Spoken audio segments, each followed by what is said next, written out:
안녕하세요. 오늘도 복된 하루 되시기를 바랍니다. 우리 같이 신앙 고백하겠습니다. 나는 전능하신 아버지 하나님 천지의 창조주를 믿습니다. 나는 그의 유일하신 아들 우리 주 예수 그리스도를 믿습니다. 그는 성령으로 잉태되어 동정녀 마리아에게서 나시고 본디오 빌라도에게 고난을 받아 십자가에 못 박혀 죽으시고 장사된 지 사흘 만에 죽은 자 가운데서 다시 살아나셨으며 하늘에 오르시어 전능하신 아버지 하나님 우편에 앉아 계시다가 거기로부터 살아있는 자와 죽은 자를 심판하러 오십니다. 나는 성령을 믿으며 거룩한 공교회와 성도의 교제와 죄를 용서받는 것과 몸의 부활과 영생을 믿습니다. 아멘. 찬송가 144장입니다. 144장, 옛날 찬송가로도 144장입니다. 우리 1절과 2절 부르고요. 같이 기도하겠습니다.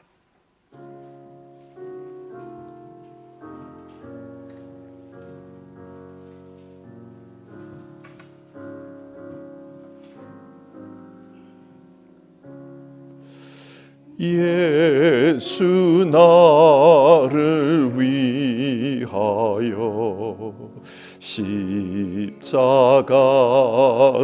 질 때 세상 죄를 지시고 고초당하셨네.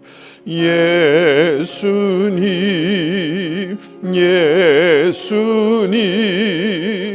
나의 죄 위하여 보배 피를 흘리니 죄인 받으소서.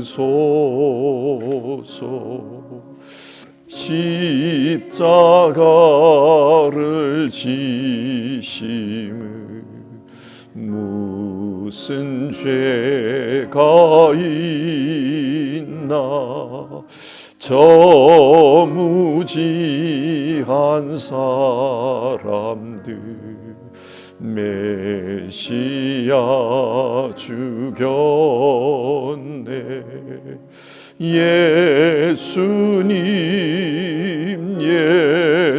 예수님 나의 죄 위하여 보배 피를 흘리니 죄인 받으소서. 아멘. 기도하겠습니다. 사랑 많으신 하나님, 예수님의 십자가를 통해서 우리에게 하나님의 사랑을 보여주셨고 죽기까지 우리를 사랑하신 그 사랑을 통해 오늘 우리가 하나님을 믿고 산다는 것이 어떤 것인지를 알게 해주신 것 이 아침에 생각합니다. 하나님께서 우리를 사랑하셨기 때문에 또 그 사랑을 믿기 때문에 이 땅에서의 많은 일들이 있더라도 하나님 의지하면서 살라고 하나님 우리에게 말씀하십니다. 하나님, 각자의 삶의 형편을 보면은 여러 가지 어려움들이 있고 뜻대로 되지 않는 일들도 있고 참으로 많은 그런 환난들이 있습니다만, 그러나 그 속에서도 하나님 우리 사랑하신다는 것, 그건 믿으면서 살아갈 수 있도록 하나님이여 우리에게 믿음을 주시옵소서. 우리 성도님들 중에 육신의 고통을 겪는 이들이 참 많이 있습니다. 연로에 가시면서 많은 아픔을 겪는 이들이 있고 그로 더불어서 많은 외로움을 느끼는 이들도 있습니다. 하나님 아버지, 그 삶 속에 하나님 함께 하시면서 베풀어 주시는 그런 은혜가 느껴질 수 있도록 도와주시옵소서. 십자가를 통해서 보여주셨던 그 하나님의 사랑이 지금의 현실 속에서도 느껴질 수 있도록 하나님 역사해 주시옵소서. 하나님, 그 외에도 가정의 문제나 자녀의 문제나 앞으로의 미래에 대한 불안감이나 여러 가지 문제를 가지고 하나님 앞에 기도하는 이들도 있습니다. 하나님께서 붙들고 계신다는 것, 공중의 새를 먹이시고 들의 백합화를 입히시는 그 하나님의 사랑을 구체적으로 우리가 알 수 있도록 도와주시옵소서. 우리 성도님들 그 심령 속에 십자가가 단순히 추상적인 신앙이 아니라 구체적으로 와닿을 수 있도록 역사해 주시기를 간청을 드립니다. 오늘 아침에도 하나님 앞에서 예배하며 성경 말씀을 읽고 하루를 시작하는 모든 성도님들 기억해 주시옵소서. 그리고 하나님 말씀 붙들고 살고자 하는 그 믿음 속에 하나님 지혜를 더하시고 하나님의 마음을 이해할 수 있도록 도와주시고, 그래서 더욱더욱 하나님과 가까이 살아가는 우리 성도님들 다 될 수 있도록 도와주시옵소서. 오늘 하루의 삶도 주님의 은총을 간청드리며 귀하신 예수님의 이름으로 기도드립니다. 아멘.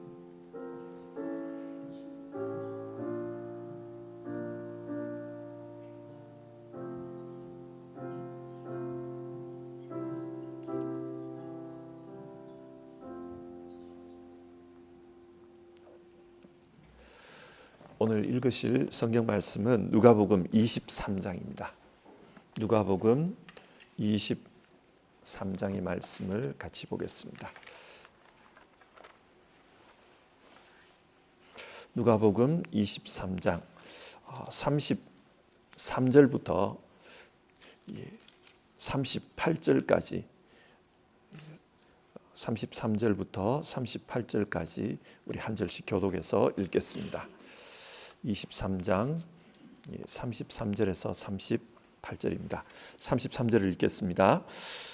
그들은 해골이라 하는 곳에 이르러서 거기서 예수를 십자가에 달고 그 제수들도 그렇게 하였는데 한 사람은 그의 오른쪽에 한 사람은 그의 왼쪽에 달았다.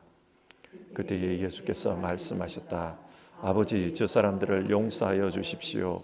저 사람들은 자기네가 무슨 일을 하는지를 알지 못합니다. 그들은 제비를 뽑아서 예수의 옷을 나누어 가졌다. 백성은 서서 바라보고 있었고 지도자들은 비웃으며 말하였다. 이 자가 남을 구원하였으니 정말 그가 택하심을 받은 분이라면 자기나 구원하라지. 병정들도 예수를 조롱하였는데 그들은 가까이 가서 그에게 신 포도주를 들이대면서 말하였다. 내가 유대인의 왕이라면 너나 구원하여 보아라. 예수의 머리 위에는 이는 유대인의 왕이다 이렇게 쓴 죄패가 붙어 있었다. 아멘.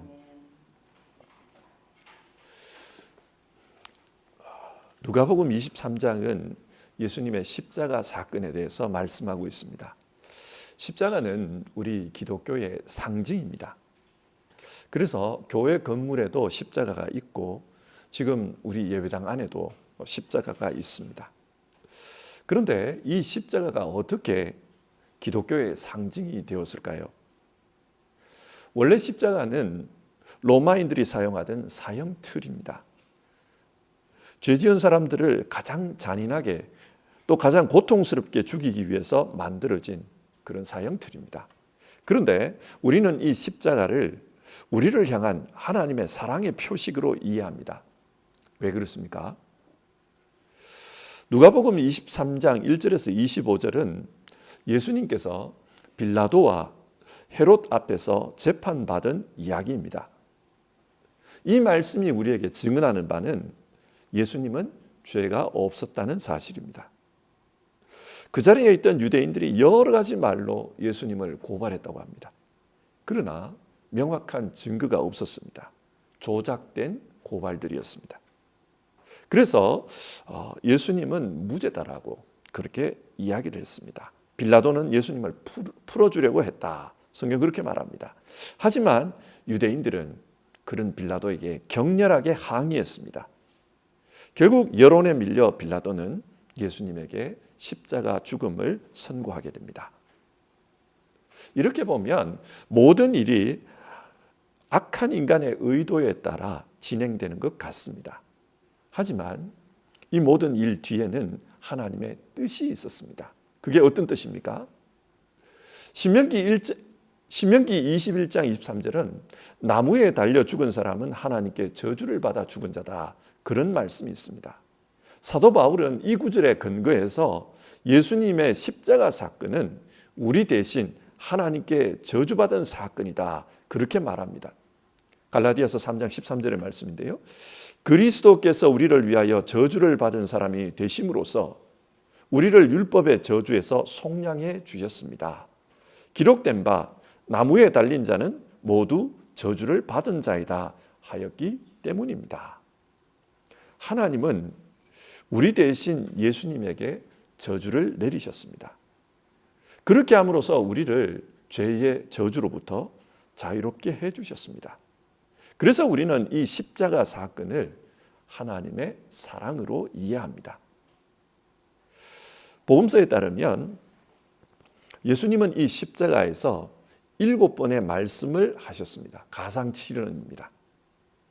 그 7번 중에 3번의 말씀이 누가복음 23장에 기록되어 있습니다. 그래서 오늘은 이 말씀을 함께 살펴보면서 하나님의 사랑을 우리가 헤아려 보려고 합니다. 먼저 첫 번째 말씀 34절에 나옵니다. 아버지, 저 사람들을 용서하여 주십시오. 저 사람들은 자기네가 무슨 일을 하는지를 알지 못합니다. 주님께서 이 말씀을 하시는 배경은 이렇습니다. 십자가에 달리실 때에 주님의 오른편과 왼편에 두 죄수도 함께 달렸다고 합니다. 여기서 죄수라는 말은 헬라어로 보면은 카쿨고스라는 단어입니다. 이 단어는 진짜 죄질이 나쁜 사람들, 그 사람들을 의미합니다. 그런데 마가복음을 읽어보면 예수님과 함께 달린 이 죄수 두 사람을 레스타스라고 기록하고 있습니다. 레스타스라는 말은 독립운동가, 그런 뜻입니다. 어떻게 같은 사람을 두 복음서가 다르게 표현하고 있을까요? 그것은 마가복음을 읽는 사람과 누가복음을 읽는 사람, 당시에 기록될 당시에는 대상이 달랐기 때문입니다. 오늘 우리는 마가복음도 읽고 누가복음도 읽지만 처음에 마가복음이 기록되었을 때는 아마 디아스포라의 유대인들이 그 복음서를 읽었던 것 같습니다. 그래서 유대인들에게는 독립운동가다, 죄인이다, 이거는 완전히 달라요. 그래서 마가는 독립운동가라고 표현한 겁니다. 그런데 누가복음은, 우리가 누가복음 1장을 보면 데오빌로 각하에게 이렇게 나오잖아요.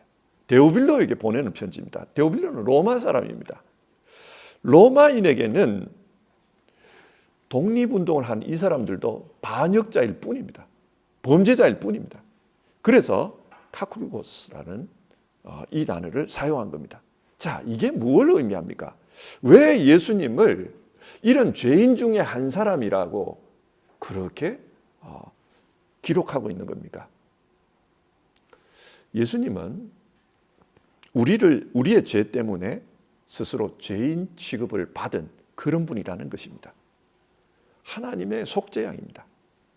속죄양은 그 제물을 드리는 사람의 모든 죄를 뒤집어 씁니다. 자신은 죄가 없어도 죄를 뒤집어 썼기 때문에 죄인이 되는 겁니다. 예수님이 그렇다라는 거예요.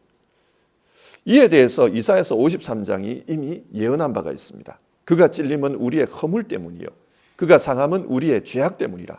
그가 징계를 받음으로 우리는 평화를 누리고 그가 채찍에 맞음으로 우리는 나음을 받았도다. 예수님은 이런 분이라는 거예요. 그러면 이렇게 버림받은 하나님의 어린 양은 어떻게 되는가? 이사야서 53장 12절을 보면 그가 자기 영혼을 버려 사망에 이르게 하며 범죄자 중에 하나로 헤아림을 받았음이니라. 이 이사야서의 말씀에 따르면 자기 영혼을 버려 사망에 이르게 하고 범죄자 중에 하나로 취급을 받았다.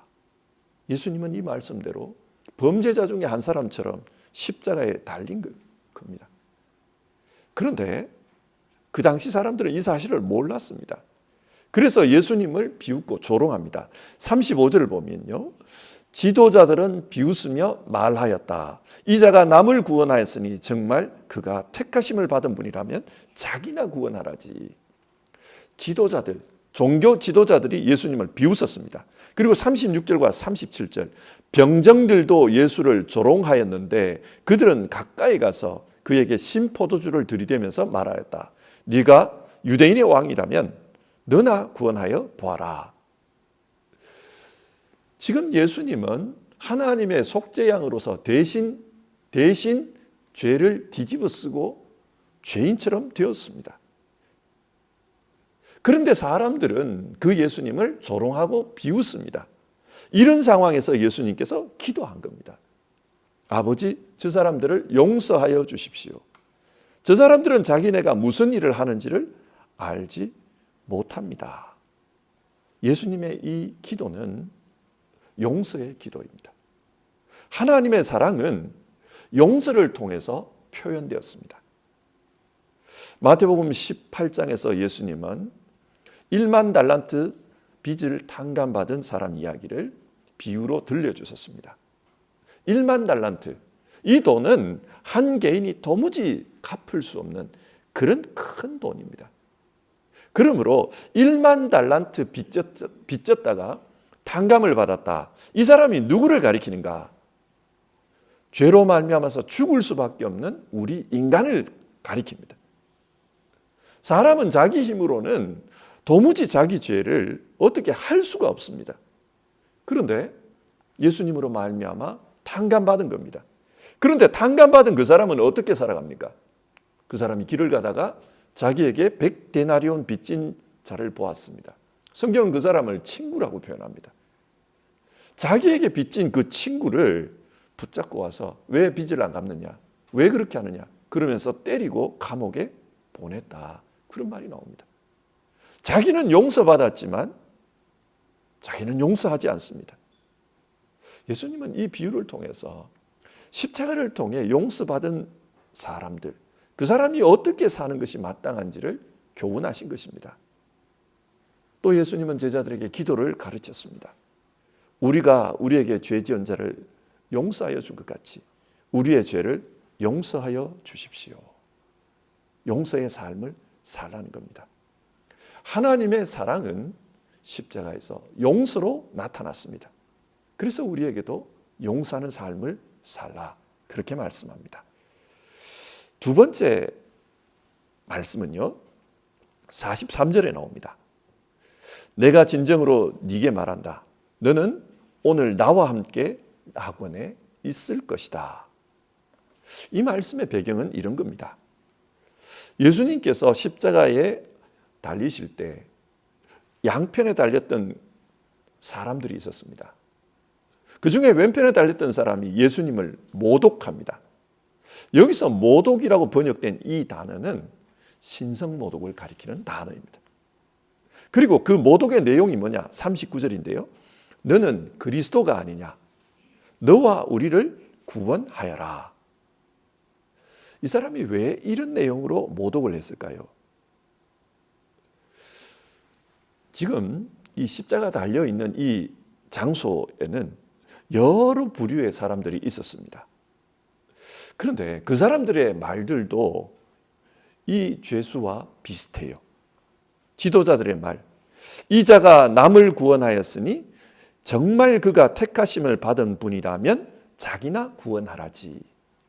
자기를 구원하라 그래요. 병정들도 똑같은 말을 합니다. 37절. 네가 유대인의 왕이라면 너나 구원하여 보아라. 너 자신을 구원하라는 겁니다.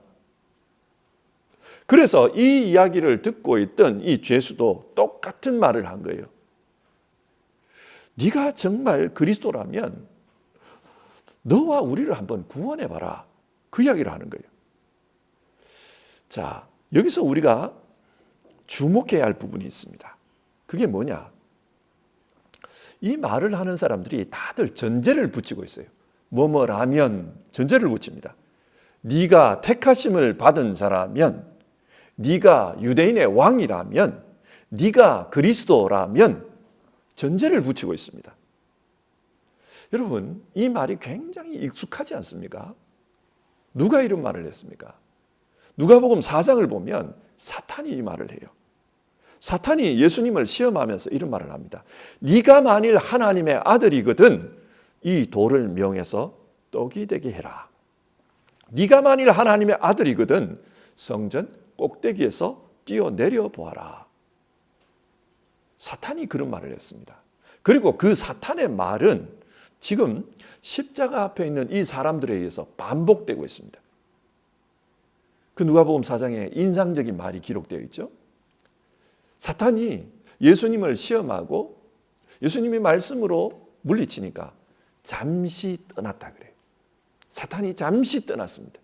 그리고 여기에 그대로 똑같은 행실로 나타나고 있습니다. 어떻게 해요? 사람들을 통해서. 지금 하는 말은 십자가에서 내려와 네 자신을 구원해봐라. 그러면 네가 하나님의 아들이라고 내가 인정해 줄게. 이 말입니다. 이게 뭘 말합니까? 하나님의 자녀, 하나님의 아들, 딸들이 어떻게 살아야 되는가? 너 스스로를 구원하라는 겁니다. 너 스스로를 구원하는 일을 해야지 무슨 오지랖으로 남을 구원한다고 그러느냐? 이 말입니다. 오늘날 너 자신을 구원하라. 이 말은 우리에게 굉장히 익숙합니다. 이 세상을 살면서 자기 자신을 위해서 살라. 내가 살 길을 찾는 그 일에 힘쓰라. 우리에게는 아주 익숙한 말입니다. 모든 사람들이 하나님 주신 능력으로 자기 자신을 구원하면서 산다고 합시다. 그러면 세상 굉장히 이기적으로 변할 겁니다. 하나님 사랑, 이웃 사랑은 이 세상에 더 이상 존재하지 않을 겁니다. 이런 상황에서 예수님은 나는 죄인입니다. 나는 하나님 나라에 갈 수 없습니다. 나를 불쌍히 여겨 주십시오. 그렇게 간청하는 오른쪽에 달린 그 죄수에게 너는 오늘 나와 함께 낙원에 있을 것이다. 그 말씀을 한 겁니다. 이 말씀이 오늘 우리에게 의미하는 것은 십자가 사랑은 이웃 사랑을 통해 나타난다는 거예요. 예수님께서 보여주신 사랑은, 하나님의 사랑은 구원받을 수 없는 그 사람을 구원해주는 그 사랑으로 나타난다는 겁니다. 하나님의 능력으로 십자가에서 뛰어내려올 수도 있었을 겁니다. 그러나 주님은 그 일을 하지 않았고 도무지 하나님 나라 갈 수 없는 그 한 사람을 구원하는 그 일에 주님은 힘쓰셨다. 오늘 성경은 그걸 말합니다. 그래서 십자가를 믿는 사람은 정말 하나님을 사랑하고 이웃을 사랑하는 그런 삶을 살아야 된다. 우리에게 그것을 말씀합니다. 세 번째는 46절입니다. 아버지, 내 영혼을 아버지의 손에 맡깁니다. 이 말씀 배경은 이렇습니다. 십자가에 달리시고 시간이 꽤나 흘렀습니다. 낮 12시쯤 되었을 때 어둠이 임했다고 합니다.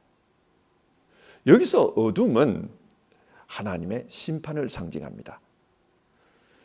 출애굽기를 한번 생각해 보십시오. 하나님께서 이집트를 심판하십니다.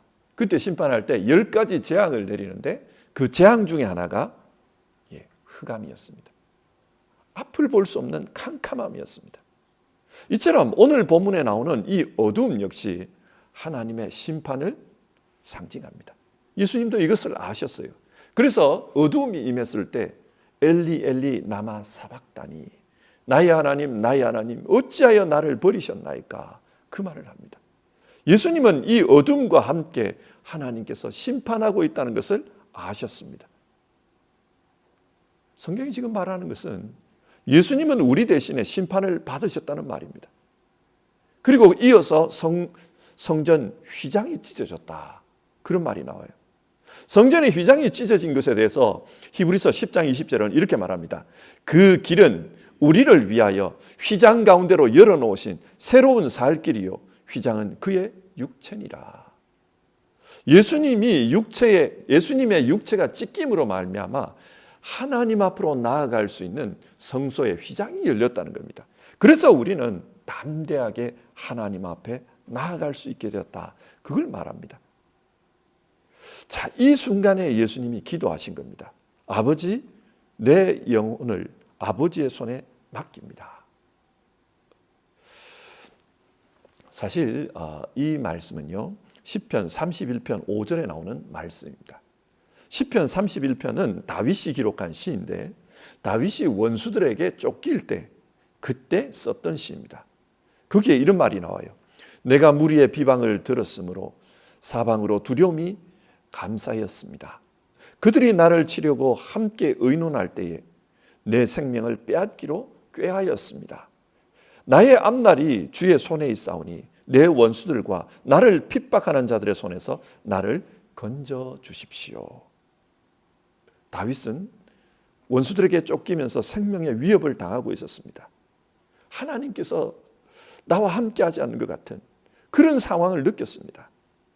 그런데 그때 온전히 하나님께 맡깁니다. 나를 핍박하는 자들의 손에서 나를 건져 주십시오. 나의 앞날이 하나님의 손에 있습니다. 자기 자신의 삶을 온전히 의탁한 겁니다. 예수님 역시 십자가에서 이 기도를 드립니다. 절대적으로 하나님을 신뢰하면서 말입니다. 자, 여기서 우리는 그 십자가에서 나타난 사랑이 무엇인지를 알 수 있습니다. 십자가에서 나타난 사랑은 하나님에 대한 절대적인 신뢰, 하나님 사랑입니다. 십자가에서 하나님은 너희도 이렇게 살아라. 삶의 모든 소망이 끊어지는 것 같은 그 순간, 그때에 하나님을 의지하면서 살아라. 우리에게 그것을 말씀해 주셨습니다. 이렇게 했을 때 어떤 결과가 있었습니까?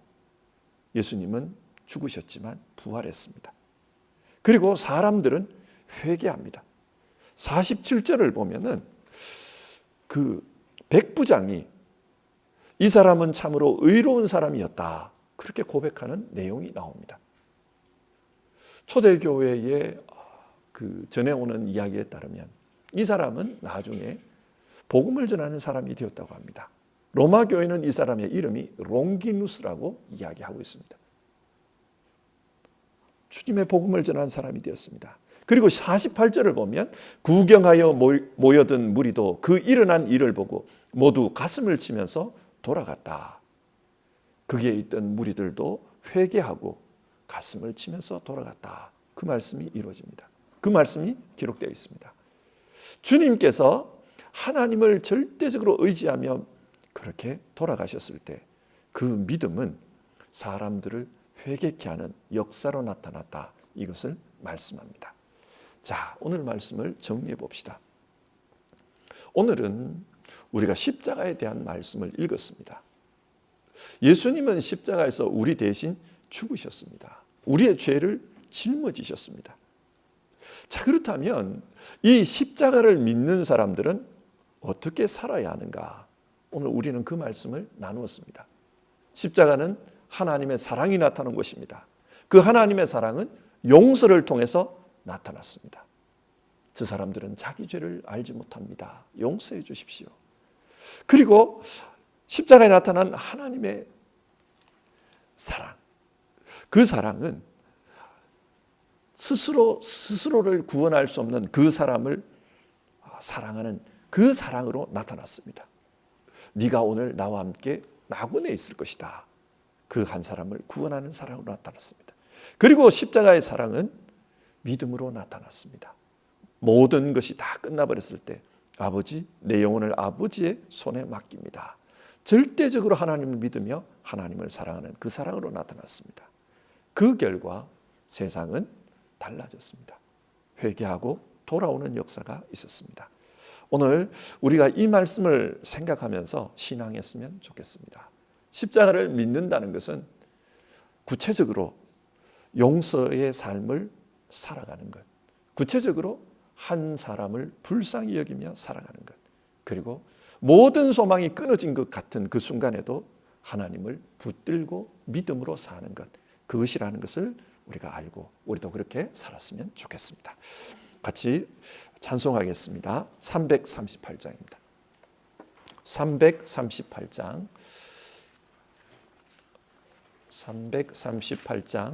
1절과 3절입니다. 옛날 찬송가는 364장입니다. 1절 3절 부르겠습니다.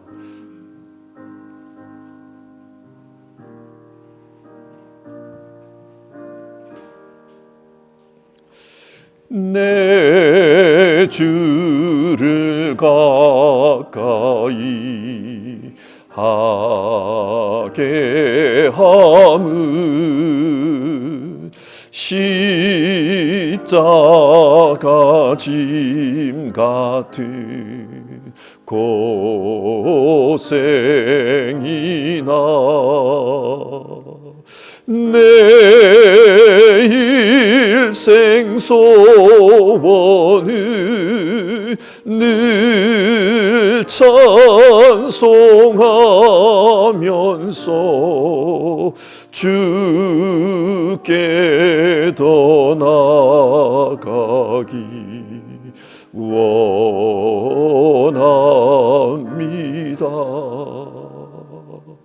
천성에 가는 길 험하여도 생명길 되나니 은혜로다. 천사 날 부르니 늘 찬송하면서 주께 더 나아가기 원합니다. 같이 기도하겠습니다. 오늘 성경은 십자가 사건을 소개하면서 십자가에서 하나님의 사랑이 어떻게 나타났는지 우리에게 그것을 말씀해 줍니다. 그리고 예수 십자가를 믿고 사는 우리에게 하나님의 사랑을 믿는 우리는 어떻게 살아야 되는가, 그것을 말씀해 줍니다.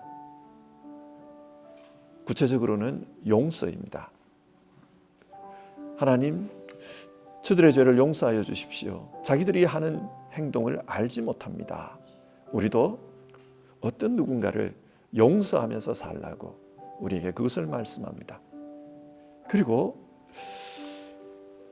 십자가에 달려 죽어가면서 나는 천국에 갈 그런 자신이 없습니다. 나는 지옥에 떨어질 수밖에 없습니다. 메시아시여, 나를 불쌍히 여겨 주십시오. 나의 영혼을 구원해 주십시오. 그렇게 간청하는 사람에게 오늘 네가 나와 함께 낙원에 있을 것이다. 주님 그렇게 말씀합니다. 오늘 우리에게 이 말씀이 교훈하는 바는 우리도 십자가를 믿으며 연약한 사람, 약한 사람들, 그 사람들을 사랑하며 불쌍히 여기면서 살라고, 그들을 위해 기도하라고 우리에게 그걸 말씀합니다.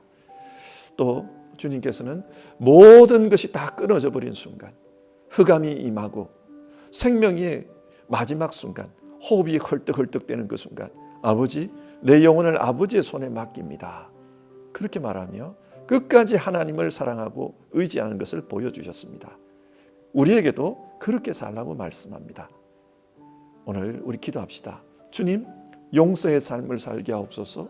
주님, 작은 자 한 사람을 불쌍히 여기며 사랑하고 기도할 수 있게 도와주시옵소서. 주님, 내 인생에 어떤 일이 벌어지더라도 끝까지 주님 믿고 주님께 모든 것 맡기고 사는 그런 믿음을 주시옵소서. 우리 그렇게 같이 기도해 봅시다.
하나님, 오늘 십자가의 말씀을 우리가 살펴보았습니다. 십자가는 하나님의 사랑이 나타난 곳이라는 것을 우리가 압니다. 그 십자가에서 예수님은 우리 대신에 모든 죄를 뒤집으셨고, 그리고 죄인 중 한 사람처럼 취급을 당하면서 그렇게 죽으셨던 것을 우리가 성경을 통해 확인했습니다.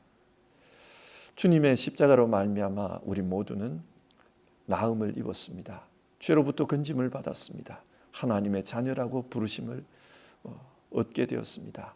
하나님, 우리가 이렇게 된 것은 예수님의 그 십자가의 고통과 또 십자가의 희생이 있었다는 것을 우리가 기억합니다. 그리고 그 십자가를 믿는 사람은 오늘 어떻게 살아야 되는가? 주님의 가상치료를 통해 살펴보았습니다. 주님 도와주시옵소서. 주님 십자가를 믿는 우리 모두 정말 성경이 가르치는 대로 그렇게 살 수 있도록 도와주시옵소서. 성경은 우리에게 용서를 말씀합니다. 주님, 정말 용서하면서 살 수 있게 도와주시옵소서. 주님, 성경은 우리에게 작은 자 한 사람을 불쌍히 여기고 그 영혼을 위해서 부르짖고 기도하라고 합니다. 주님, 우리가 그렇게 살 수 있도록 도와주시옵소서. 주님, 성경은 우리에게 모든 희망이 끊어지고 모든 것이 절망적으로 느껴지는 그 순간에도 하나님을 사랑하며 하나님께 영혼을 맡기고 절대적인 믿음으로 살라고 우리에게 그렇게 말합니다.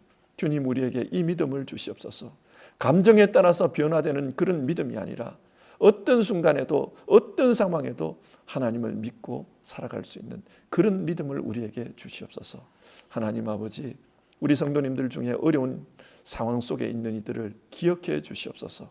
육신의 어려움을 겪고 있는 이들, 생활 형편에 있어서 어려움을 겪고 있는 이들, 영적 사투를 벌이고 있는 이들, 주님 기억해 주시기를 바라고, 그분들 우리 주님의 십자가 이 사랑을 생각하면서 힘을 내게 하시고, 주여, 그리고 주님으로 말미암아 해결함을 받는 그런 은혜들을 경험하도록 도와주시옵소서. 오늘 하루도 주님 앞에서 기도하며 하루의 삶을 열어가는 우리 성도님들 가운데 하나님의 은혜가 가득하기를 바라고, 우리 성도님들의 신앙이 구체적인 행함을 통해서 많은 열매를 맺을 수 있도록 하나님 축복해 주시옵소서. 이 모든 말씀 우리 주님 예수님의 이름으로 기도드립니다. 아멘. 주기도문 하겠습니다. 하늘에 계신 우리 아버지, 아버지의 이름을 거룩하게 하시며 아버지의 나라가 오게 하시며 아버지의 뜻이 하늘에서와 같이 땅에서도 이루어지게 하소서. 오늘 우리에게 일용할 양식을 주시고 우리가 우리에게 잘못한 사람을 용서하여 준 것 같이 우리 죄를 용서하여 주시고 우리를 시험에 빠지지 않게 하시고 악에서 구하소서. 나라와 권능과 영광이 영원히 아버지의 것입니다. 아멘.